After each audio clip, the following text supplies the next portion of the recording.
Hello friends, welcome to lucky Reddy stories. Please story విన్న తర్వాత like, comment, share and subscribe చేసుకోవటం మాత్రం మర్చిపోవద్దు. విక్రమార్కుడు స్టోరీని మొదటి భాగం నుండి వినాలి అనుకుంటున్నారా? అయితే నా ప్రొఫైల్లో ప్లేలిస్ట్లో ఉంటుంది, వినండి. ఇక స్టోరీలోనికి వెళ్ళిపోదాం.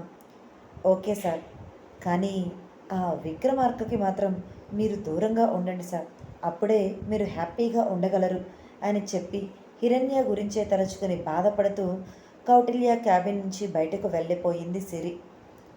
సిరి బయటకు వెళ్ళిపోయిన తర్వాత కౌటిల్య తల పట్టుకొని కూర్చొని, అబ్బా, ఒక సునామీ వచ్చి వెళ్ళిపోయినట్లుగా అనిపిస్తుంది అని అనుకుంటూ ఉన్నవాడు కూడా ఒక్కసారిగా తన మైండ్లో తనకి ఏదో గుర్తుకు వచ్చినట్లుగా విక్రమార్క హిరణ్య, విక్రమార్క హిరణ్య అని తనలో తానే రెండుసార్లు అనుకొని, అబ్బా, జరగవలసిన ఘోరమంతా జరిగిపోయింది కదా, అందుకేనా ఆ విక్రమార్క నైట్ అంత కోపంగా నా దగ్గరకు వచ్చి ఆవేశంతో నన్ను కొట్టింది. వాడి కోపంలో ఉన్న మీనింగ్ ఇదన్నమాట. కానీ నాకే అర్థం కాక వాడు ఎందుకు కోపంగా వచ్చి నన్ను కొడుతున్నాడా అని తిట్టుకున్నాను. ఇన్ని రోజులు ఈ విషయం నేను ఎలా తెలుసుకోకుండా ఉండిపోయానబ్బా. దొంగ సచ్చినోడు వాడు కూడా నాకు నేను ఒక అమ్మాయిని తీసుకొని వచ్చాను అన్న విషయాన్ని చెప్పకపోవటంతో ఇంత పెద్ద అనర్థం జరిగింది. ఇప్పటి వరకు మా ఇద్దరి గురించి ఎవరికీ తెలియని విషయం ఇప్పుడు హిరణ్యకి తెలిసిపోయింది. వాడు అన్ని విషయాలు నాకు చెప్పి ఉంటే ఇంత పని జరిగేది కాదు కదా. తను విక్రమార్క మీద ఉన్న కోపంతో విక్రమార్క సిబిఐ ఆఫీసర్ అనే బ్లాగ్ రిలీజ్ చేసింది. కానీ నేను విక్రమార్క గురించి మాత్రమే తెలుసుకొని బ్లాగ్ రిలీజ్ చేసింది అని అనుకున్నాను. కానీ నేనే తనకి పూర్తి ఇన్ఫర్మేషన్ లీక్ చేస్తే తను దాని ద్వారా పూర్తి ఇన్ఫర్మేషన్ తెలుసుకొని విక్రమార్క గురించి బ్లాగ్ రిలీజ్ చేసింది అని ఇప్పటి వరకు నేను తెలుసుకోలేకపోయానే. ఇప్పుడు నాకు బల్బ్ వెలుగుతుంది. ఇప్పుడు అన్నీ ఒకదానికి ఒకటి లింక్ చేసుకుంటుంటే క్లియర్గా అర్థమవుతుంది. ఇప్పటి వరకు నేను సిబిఐ ఆఫీసర్ అన్న విషయం ఇంటిలో కూడా తెలియదు, ఎవ్వరికీ తెలియకుండా జాగ్రత్త పడుతూ వచ్చాం. అయినా ఎవరికీ తెలియకపోవడం ఏంటి? ఆ రోజు పబ్బులో నేనే హిరణ్యకి సిబిఐ ఆఫీసర్ని అని చెప్పాను కదా, అప్పుడే తనకు తెలుసు కదా అని అనుకుంటూ ఉన్నవాడు కదా. మర్చిపోయాను, అప్పుడు నేను ఫేస్కి మాస్క్ పెట్టుకున్నాను కదా, నేనెవరో తనకు తెలియదు, నా ఫేస్ కూడా తను చూసి ఉండదు. మరి ఇంత చిన్న లాజిక్ని ఎలా మిస్ అయ్యానబ్బా. ముందు నేను విక్రమార్కతో మాట్లాడితే కానీ నాకు ఏ విషయం అనేది క్లారిటీగా తెలియదు. ముందు వాడితో మాట్లాడాలి. ఇప్పుడు వాడు బెంగళూరులో ఉన్నాడు. నేను బెంగళూరు వెళ్ళాలా, తప్పదా అని 5 నిమిషాలు ఆలోచించి, లేదు, నేను ఇక్కడే ఆలోచిస్తూ టైం వేస్ట్ చేయాలి అనుకోవటం లేదు. వెళ్ళి విషయం ఏంటి అనేది తెలుసుకోవటమే కరెక్ట్. ఫోన్లో మాట్లాడి తెలుసుకునే విషయం అయితే కాదు, ఇదేమీ చిన్న చితక విషయం కాదు ఫోన్లో మాట్లాడి తేల్చుకోవటానికి అని ఫోన్ వైపు 1 నిమిషం చూసి కూడా మరలా ఆ ఫోన్ని తీసుకొని పాకెట్లో పెట్టుకుని స్పీడ్గా బయటకు వచ్చి సిరిని దాటుకుని వెళ్తూ ఉన్నవాడు కూడా సిరి దగ్గరకు వచ్చి ఆగి, సిరి, నేను బెంగళూరు వెళ్తున్నాను ఒక చిన్న పని మీద, ఎప్పుడు తిరిగి వస్తాను అనేది నాకే క్లారిటీగా తెలియదు, నేను నీకు చెప్పలేను. కాబట్టి నేను వచ్చేంత వరకు కూడా ఈ ఆఫీస్లో జరిగే మీటింగ్స్ అవన్నీ కూడా నువ్వే హ్యాండిల్ చేయాలి, బీ కేర్ఫుల్ అని చెప్పి ఒక అడుగు ముందుకు వేశాడు కౌటిల్య. కానీ సార్, నేను ఎలా హ్యాండిల్ చేయగలను? అన్ని మీటింగ్స్ మీరు ఉండాలి కదా తప్పనిసరి పరిస్థితుల్లో అని సిరి అంటుంటే ఒక అడుగు ముందుకు వేసిన కౌటిల్య వెనక్కి వచ్చి, అన్నట్లు నీకు చెప్పటం మర్చిపోయాను, నీ బెస్ట్ ఫ్రెండ్ హిరణ్య ఆ విక్రమార్క దగ్గర నుంచి వెళ్ళిపోయిన తర్వాత ఎక్కడ ఉందో తెలియదు అని బాధపడుతున్నావు కదా, నీకు ఆ బాధ నుంచి విముక్తి నేను కలిగిస్తాను. ఖచ్చితంగా తను ఎక్కడ ఉందో తెలుసుకొని నీకు చెప్తాను. నువ్వు తన గురించి ఏమీ బాధపడద్దు, ఆలోచించొద్దు అని చెప్పి సిరి మాట్లాడుతున్నా కూడా ఆమె మాటలను పట్టించుకోకుండా అక్కడి నుంచి వెళ్ళిపోయాడు కౌటిల్య. ఈ సార్ ఏం మాట్లాడుతున్నారు? నాకేమీ అర్థం కావటం లేదే. బెంగళూరు వెళ్తున్నాను అన్నారు, అంతవరకు బాగానే ఉంది. వచ్చేంత వరకు సార్ హ్యాండిల్ చేయవలసిన మీటింగ్స్ అన్నీ కూడా నన్ను హ్యాండిల్ చేయమన్నారు, అంతవరకు కూడా ఓకే. కానీ హిరణ్య ఎక్కడ ఉందో ఈసారికి ఎలా తెలుసు? ఈసారి ఎలా తెలుసుకొని నాకు ఎలా చెప్తారు ఎలా కనుక్కొని నా దగ్గరకు తీసుకొని వస్తాను అని అంత కాన్ఫిడెంట్గా చెప్పగలుగుతున్నారు? కనీసం నేను హిరణ్య ఫోటోని కూడా ఎప్పుడు ఈసారికి చూపించలేదే. జస్ట్ పేరు మాత్రమే చెప్పాను. అది కూడా విక్రమార్క ఇంటికి వెళ్ళినప్పుడు ఒకసారి చెప్పాను. ఆ తర్వాత ఇప్పుడు ఆ విక్రమార్కని తిడుతూ కోపం ఆవేశంలో నా ఫ్రెండ్ గురించి బాధపడుతూ చెప్పాను. అంతే కదా. మరి ఎలా ఈ కౌటిల్య గారు హిరణ్య గురించి తెలుసుకుని నాకు చెప్తాను, నన్ను హిరణ్య దగ్గరకు తీసుకుని వెళ్తాను అన్నట్లుగా మాట్లాడుతున్నారేంటబ్బా అని అనుకుంటూ ఆలోచనలో పడిపోయింది. కౌటిల్య కిందకు వచ్చి కారులో కూర్చున్నాడు.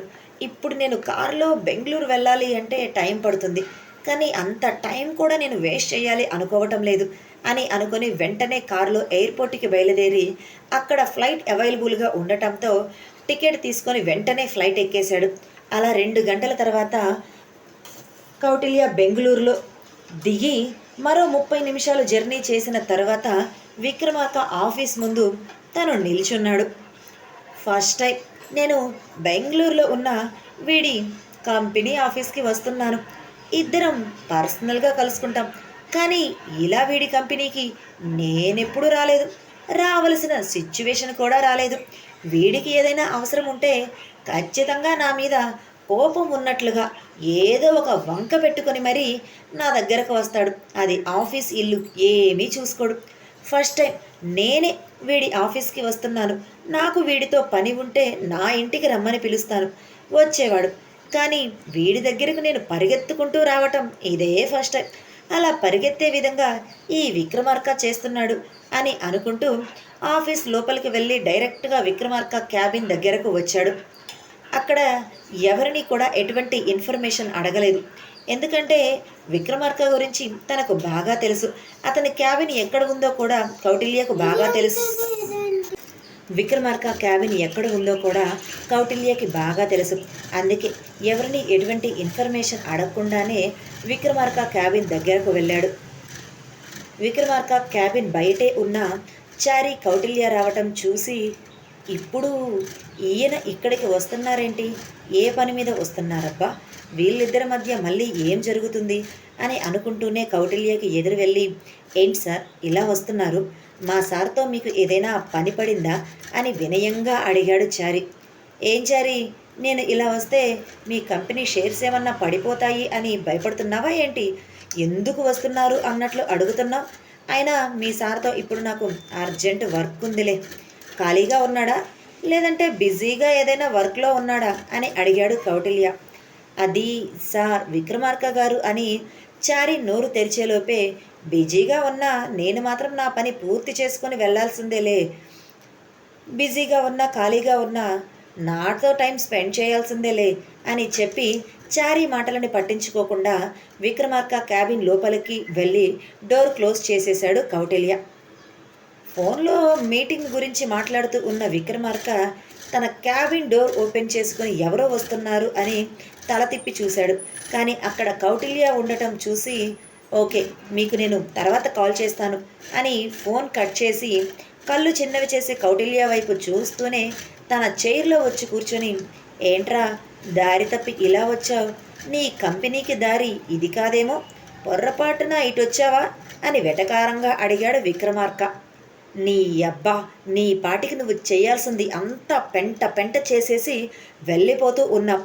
అయినా చేసేదంతా చేసినప్పుడు నాకు ఒక చిన్న ఇన్ఫర్మేషన్ అయినా ఇవ్వాలి అని నీకు అనిపించలేదారా అంటూ వచ్చి చైర్లో కూర్చున్న విక్రమార్క జుట్టు పట్టుకొని పీకాడు కౌటిల్య. రేయ్, ఇప్పుడు నువ్వు దేని గురించి మాట్లాడుతున్నావురా, నేను నీకు ఏ ఇన్ఫర్మేషన్ ఇవ్వలేదురా, దేని మీద నీకు ఇలా కోపం వచ్చింది అని చాలా స్మూత్గా నవ్వుతూ తన జుట్టుని పట్టుకున్న కౌటిల్య చేతులని స్మూత్గా విడిపించుకుంటూ అడిగాడు విక్రమార్క. కౌటిల్య వచ్చి తన హెయిర్ అలా పట్టుకున్నా కూడా ఇప్పుడు తనకి కోపం ఏమీ రావటం లేదు. దేని గురించి అని అంత సింపుల్గా అడుగుతావేంట్రా, హిరణ్య గురించి నేను చెప్తుంది. నువ్వు చేసిన ఘనకార్యం నాకు చెప్పనే లేదు, నేను తెలుసుకొని అడిగితే అదేదో జరిగిపోయిందిలే, ఇప్పుడు దాని గురించి నాకు మాట్లాడే ఇంట్రెస్ట్ లేదు అని ఆ టాపిక్ అక్కడితో కట్ చేశావు. నువ్వు అడగొద్దు అన్నప్పుడు నేను కూడా అడిగి నిన్ను ఇబ్బంది పెట్టడం ఎందుకు అని అనుకొని అడగకుండా వదిలేశాను. అదేరా, అదే నేను చేసిన పెద్ద పొరపాటు. నేను అడిగినప్పుడే ఆ రోజు నువ్వే తన గురించి నాకు చెప్పి ఉంటే ఈరోజు ఈరోజు ఇంత ఘోరం జరిగేది కాదు కదరా. మన గురించి ఇన్ఫర్మేషన్ బయటకు తెలిసేది కాదు కదా. నేను కూడా ఇలాంటి తప్పు చేసేవాడిని కాదు కదా.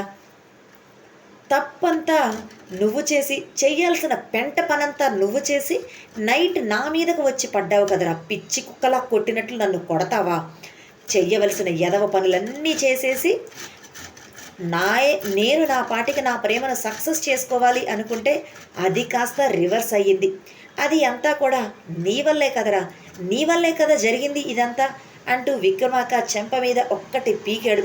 ఆవేశం ఆపుకోలేని కౌటిల్య. విక్రమార్క చెంప మీద చేతిని పెట్టుకుని నవ్వుతూ, ఓహో, అంటే నువ్వు ఇప్పుడు అంతా నిజం తెలుసుకుని నా దగ్గరకు వచ్చి ఇలా మాట్లాడుతున్నావన్నమాట. అంటే ఆ రోజు నా పర్సనల్ గురించి, నేను చేసిన దాని గురించి నీకు చెప్పాలి అనుకోలేదురా, అందుకే చెప్పలేదు. కానీ అదే ఈరోజు మనకి ఇంతటి కష్టం తీసుకొని వచ్చి పెడుతుంది అని కూడా నేను అస్సలు ఎక్స్పెక్ట్ చేయలేదు. ఆ హిరణ్యని నేను చాలా తక్కువ అంచనా వేశాను. తను ఇంత పని చేస్తుంది అని కూడా నేను అస్సలు ఎక్స్పెక్ట్ చేయలేదు. ఆడపిల్ల కదా, ఏమీ చెయ్యలేదు అని అనుకున్నాను. కానీ చేసి చూపించింది ఏం చేయగలను. నిజంగా ఆడపిల్ల తలుచుకుంటే ఆది పరాశక్తి అవుతుంది అని హిరణ్య విషయంలో రుజువు చేసి మరీ తను మనకి చూపించింది అని చాలా నార్మల్గా చెప్పాడు విక్రమార్క. అబ్బాబ్బా, ఈ విషయం ఎంత సింపుల్గా చెప్తున్నావురా. మనం సిబిఐ ఆఫీసర్స్ అన్న విషయం ఇంటిలో కూడా తెలియకుండా జాగ్రత్త పడుతూ వచ్చాం. అటువంటిది ఇప్పుడు మన ఇద్దరి గురించి ఒక ఆడపిల్లకు ఇన్ఫర్మేషన్ తెలిసింది. తను నీ మీద ఉన్న కోపంతో నీ గురించి బ్లాగ్ కూడా రిలీజ్ చేసి నువ్వు సిబిఐ ఆఫీసర్స్ అన్న విషయం నలుగురిలో బయట కూడా పెట్టింది. కానీ నువ్వు మాత్రం అది ఏమీ పట్టించుకోకుండా చాలా కూల్గా నాతో ఇలా మాట్లాడుతున్నావురా. ఎలారా, ఇలా మాట్లాడగలుగుతున్నావు అని ఇంకా కోపంగానే ఉన్న కౌటిల్య విక్రమార్కని కొట్టడానికి చేతిని ఎత్తాడు. విక్రమార్క కౌటిల్య చెయ్యి తన చెంప మీద తగులుతుంది అన్న ఆఖరి క్షణంలో అతడి చేతిని పట్టుకొని ఆపి, రేయ్, తను ఈ విషయాలన్నీ బయటకు ఇకపైన చెప్పదరా, చెప్పలేదురా. ఏదో నా మీద ఉన్న కోపం ఆవేశంతో ఆ క్షణం అలా బ్లాగ్ రిలీజ్ చేసేసింది. కానీ తను సిచ్యువేషన్ అర్థం చేసుకుని వెంటనే డిలీట్ చేసిందిరా. అయినా నువ్వెందుకు ఇప్పుడు ఎంతగా ఆవేశపడుతున్నావు? ఆ బ్లాగ్ని ఎవరూ చూడలేదు కదా. చూసేలోపే నువ్వు చేయవలసిన పనంతా చేసేసావు. బ్లాగ్ రిలీజ్ చూసిన వాళ్ళ దాంట్లో కూడా డిలీట్ అయిపోయేటట్టు నా ఫోటో కూడా వాళ్ళ దగ్గర లేకుండా చేసేసావు కదా. ఇంకేంటి మనకు వచ్చే బాధ? అయినా ఎన్ని రోజులని ఇలా సీక్రెట్గా ఎవరి తెలియకుండా ఇలాంటి పనులు చేస్తూ ఉంటాంరా. అప్పుడప్పుడు మన గురించి కూడా బయటకు తెలియాలి కదా. నలుగురు కూడా మన గురించి మంచిగా మాట్లాడుతూ పొగుడుతూ ఉంటే బాగుంటుంది కదా. ఏమంటావ్? ఐడియా బాగుంది కదా అని కన్నెగరేస్తూ అన్నాడు విక్రమార్క. అప్పటి వరకు కోపం ఆవేశంతో ఊగిపోతూ ఉన్న కౌటిల్య విక్రమార్క మాటలు విని విక్రమార్కని కొట్టాలి అనుకుని ఎత్తిన చేతిని కూడా ఆపి వెనక్కి తీసుకొని, ఏంట్రా నీలో సడన్గా వచ్చిన ఈ కొత్త చేంజ్ అని కళ్ళు చిన్నవి చేసి అడిగాడు కౌటిల్య. అంటే చేంజ్ అని కాదు, కానీ జస్ట్ చెప్తున్నానురా, మన గురించి ఎవరికీ తెలియకుండా మన వాళ్ళకే మనం శత్రువులు అవటం అవసరమా? మనం చేసేది ఏదైనా తప్పు పని అయితే ఎవరికీ తెలియకుండా దాచిపెట్టవచ్చు. అలాంటి తప్పుడు పని మనమేమీ చేయటం లేదు కదా. మనం చేసేది ఈ దేశానికి సేవ. ఇలాంటి పని చేస్తున్నప్పుడు నలుగురికి తెలియకుండా మన ఐడెంటిటీని దాచిపెట్టుకొని మన వాళ్ళే మనల్ని తిడుతూ ఉంటే, అసహించుకుంటూ ఉంటే అసలు ఇదంతా మనకి అవసరమా? చెప్పు, అవసరమా అని నీకు అనిపించటం లేదా అని అడిగాడు విక్రమార్క. అంటే ఇప్పుడు నీ ఉద్దేశం ఏంటి అని విక్రమార్క ఏం చెప్పాలి అనుకుంటున్నాడో అర్థం కాక అడిగాడు కౌటిల్య. ఏమోరా, ఇప్పుడు నా మనసులో ఇది ఉంది అది ఉంది అని చెప్పలేను. ఏంటో అలా అనిపించింది, నీతో చెప్పేశాను అంతే. కానీ ఇప్పటి వరకు విక్రమార్క జైవీర్ సింహ అంటే తాతయ్య పేరు మాత్రమే బయటకు తెలిసింది. నా గురించి ఎవరికీ తెలియదు. కానీ ఫస్ట్ టైం నా గురించి అంటే విక్రమార్క జైవీర్ సింహగా నా ఐడెంటిటీని కూడా బయట పెట్టుకోవాలి అనుకుంటున్నాను. ఇక సిబిఐ ఆఫీసర్గా నా పేరు ఎప్పటికీ సీక్రెట్గానే ఉంటుంది, బయట ఎవరికీ తెలియదు. అలా తెలిసే విధంగా నేను చెయ్యను, అలాంటి ఛాన్సే ఉండదు, కాబట్టి ప్రాబ్లం లేదు అని అన్నాడు విక్రమార్క. నువ్వు మాట్లాడేది అంతా బాగానే ఉంది, కానీ ఇన్ని సంవత్సరాలుగా దాచిపెట్టాలి అని నీ ఐడెంటిటీ గురించి నువ్వే అనుకుంటూ వచ్చావు, బాగానే ఉంది. ఇప్పుడు నీ ఐడెంటిటీని, నీ పేరుని బయటకు చెప్తాను అంటున్నావు, అది కూడా బాగానే ఉంది. కానీ ఎవరి కోసం, ఎందుకోసం ఇదంతా చెయ్యాలి అని అనుకుంటున్నావు, అది మాత్రం చెప్పాలి రోయ్ అని సూటిగా విక్రమార్క వైపు చూస్తూ క్వశ్చన్ చేశాడు కౌటిల్య. విక్రమార్క కౌటిల్య వైపు చూడకుండా పైన తిరుగుతున్న సీలింగ్ ఫ్యాన్ వైపు చూస్తూ, అంటే నా మేడం కోసం నేను ఇదంతా చెయ్యాలి అనుకుంటున్నానురా, కానీ ఎంతవరకు జరుగుతుంది అనేది మాత్రం నేను చెప్పలేను అని అన్నాడు విక్రమార్క. నీ మేడం కోసం నువ్వు చెయ్యాలి అనుకుంటున్నావు, బాగానే ఉందిరా, నీ వ్యవహారం చూస్తుంటే ఏదో తేడా కొడుతుందే అని ఒక నిట్టూర్పు విడిచి, ఇప్పటి వరకు నువ్వు చేసింది అంతా మర్చిపోయి నీ మేడం కోసం ఇప్పుడు నీ ఐడెంటిటీని, నీ మైండ్ సెట్ని కూడా మార్చుకోవాలి అని ఫిక్స్ అయ్యావన్నమాట అని అన్నాడు కౌటిల్య.